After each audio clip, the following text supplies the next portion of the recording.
ఎప్పుడు కొత్త పాటలు చేసి ట్రెండింగ్ అవ్వాలా? నేను పాత పాటలు చేసి ట్రెండింగ్లోకి పోతా. ఏం చేయాలి? హా, అయ్యో ఇప్పుడు నా దగ్గర మందు బాటిల్ లేదే.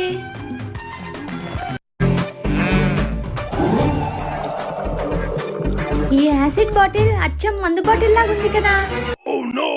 అయినా నేను ఒరిజినల్ గా తాగుతానా ఏంటి? యాక్టింగే కదా. మనసు గతి ఇంతే, మనిషి బ్రతుకు